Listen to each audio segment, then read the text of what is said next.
কি লাগবে? লিচু। কতটুকু লিচু দেবো আপনাদেরকে? না লিচু টক। চ। কোথায় যাচ্ছেন? টাকা দে। কিসের টাকা? আমরা লিচু নিয়েছি নাকি? যেগুলো খেয়েছি সেগুলো 12টা লিচু 2টো আম 50 টাকা ফেলি যা। ও তো চেক করেছি মিষ্টি না টাকা। ও টাকা কেন আমরা দিতে যাবো? ফেলে টাকা ফেল। দিলো। লেন হ্যাঁ টাকা। লেন। ডেঞ্জারাস মেয়ে রে, এসব মেয়ের সাথে প্রেম করা যায়? তুমি এই মেয়ের সাথে প্রেম করবা? দারুণ দেখতে। বাবা এই ডাক্তার ব্যাগ পড়ি দেখি। ওরে আল্লাহ কত টাকা রে। এইবার আমরা বড়লোক হয়ে যাবো আর আমাদের কষ্ট থাকবে না। এই টাকাতে আমরা অপারেশন হয়ে যাবে, আমাকে বাড়ি ঘরে হয়ে যাবে। চুপ কর, লোকের টাকা নিয়ে স্বপ্ন দেখা। দেখি ছাড়, যার টাকা তাকে ঘুরে দিতে হবে। বাবা তোর কি মাথাটা খারাপ হয়ে গেল নাকি? টাকাগুলো একবার দেখ, এতগুলো টাকা আমি বাপের জন্মে দেখিনি। এই টাকা খোয়া যাবে না বাবু। চুপ করবি, যা তাড়াতাড়ি স্কুল যা। একবার ছেড়ে 3বার খুঁজলাম, আশেপাশেও জিজ্ঞাসা করেছি, কেউ কিছু বলতে পারছে না। ও টাকা আর পাওয়া যাবে নাকি? ও টাকার আশা ছাড়ি দাও। রাস্তায় 10 টাকা পড়ি বেলা কেউ স্বীকার করে না তো 10 লাখ টাকা। আর টাকা দেখলে কাঠের পুতুলা হা করে। টাকাটা সত্যি হতে পড়ে গিয়েছে না লুকিয়ে রেখেছে সেটাকে আমরা বুঝতে পারবো? পুলিশের হাতে তুলে দাও, আপনি টাকা বেড়ে আসবে। মালিকার ঢুকা ও আমাকে চোরের বদনাম দেবে কেন?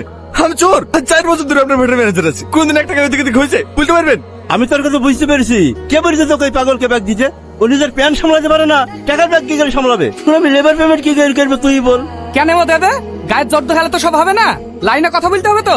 আমি কি একবার বলিস আমি দেবো না? টাকা যেহেতু আমার সাথে হারছে, বাড়ি বেঁচে হলেও টাকা লিখে দেবো। সেকেন্ড আমার আছে। চলো বড় ভাই। রাত করছি কেন? অ্যাক্সিডেন্ট হয়ে গেছে যে তো কারোর কিছু করার নাই। তুই 100 টাকা দিয়ে আমাকে, বাকিটা আমি ম্যানেজ করছি। আপনি তো সবই জানেন চাচা, তোমার সাথে মায়ের ওপর আসলো। এখন আমার কাছে 1 টাকাও নাই। দেখি বিলের মাঠে জমিটা বিক্রি করি, যেভাবে 2 দিনের মধ্যে টাকা ম্যানেজ করে দিচ্ছি। আসছি চাচা। কখন আসবে চাচি? সন্ধ্যা লেগে যাচ্ছে, বাড়ি ফিরতে হবে তো। চলে আসবে। এ বাবু টাকা পালে? না আর পাওয়া যায়? এই তোমার ব্যাগ? দেখিলেন টাকাগুলো ঠিকঠাক আছে কিনা? হ্যাঁ ঠিক আছে। ব্যাগটা আপনার ভ্যানের কাছে পড়েছিল? হ্যাঁ। তুই টাকা ঘুরে দিতে এসছো? তোর খোঁজ করে দেখে আমি ভাবছি হয়তো ভাটা ইট মিট কিনার লেগে এসছে। কত লোকই তো আসে, ওই পারে শামসুল এসে বাড়ি দেখিতে গেল।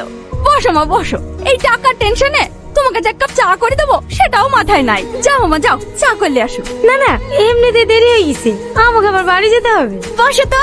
আজকে থাক না, রাত লেগে আবার টোটো পাওয়া যাবে না। বাড়িতে বোন একা আছে। ও কিছু হবে না, মিলনকে মোটরসাইকেল করে রেখে আসবে। ওগো তুমি বাজারে যাও, একটু মিষ্টি টিষ্টি লেসো গা। আপনি আমাকে অনেক বড় বিপদের হাত থেকে বাঁচালেন। বলেছি আপনাকে ধন্যবাদ দেবো।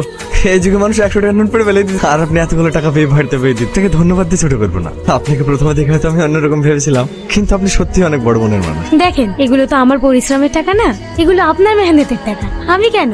যেই নে আল্লাহ তাকে কখনোই ক্ষমা করবে না। একটা কথা বলবো? হ্যাঁ বলেন। রাগ করবেন না তো? বলেন। আপনি যেমন সুন্দর, আপনার চিন্তাধারাও আপনার মতোই সুন্দর। এই নাও মা লাড়ু খাও। তোমার বাড়ি কোথায় মা? জামালপুর। এই পলাশি জামালপুর? হ্যাঁ। জামালপুরেই তো আমার মায়ের বাড়ি। আনারুল চাচা আপনার ভাই হয়? হ্যাঁ।